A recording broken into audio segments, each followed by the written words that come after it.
Kəlbəcər şəhəri günü münasibəti ilə təntənəli tədbir keçirilib. Bu, işğaldan azad olunandan sonra Kəlbəcərdə keçirilən ilk şəhər günüdür.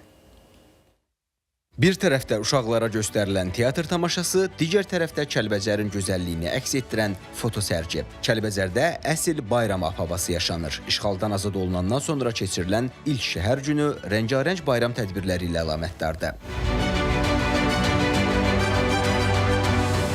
Tezliklə Kəlbəcərin gözəlliyini bütün dünya görəcək. Kəlbəcər şəhəri tezliklə mədəniyyət və turizm mərkəzinə çevriləcək. Bu məlumatı şəhər günü ilə bağlı keçirilən tədbirdə Prezidentin Kəlbəcər rayonundakı xüsusi nümayəndəsi Bəşir Hacıyev açıqladı. Qeyd etdi ki, gələn ilin sonuna qədər Kəlbəcərin Zar kəndinə sakinlərin köçürülməsi planlaşdırılır. Kənddə artıq tikinti işlərinə başlanılıb. Kəlbəcərə özəl investisiyanın cəlb olunması istiqamətində də müvafiq addımlar atılır. Kəlbəcərdə mədəniyyətin, turizmin, təhsilin, ictimai həyatın dirçəlişini izləmək hər birimiz üçün qürur verici bir mənzərədir.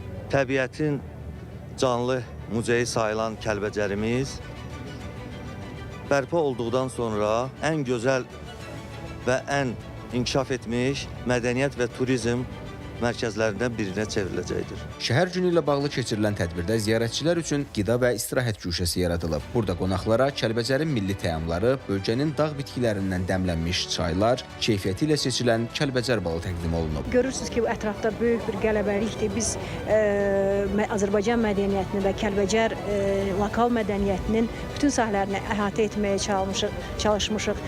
Aşıq sənəti, Kəlbəcərin dünənindən bugün foto sərgisi və s. Sonda möhtəşəm atəşfəşanlıq və müasir lazer şousu bayrama xüsusi rəng qatıb.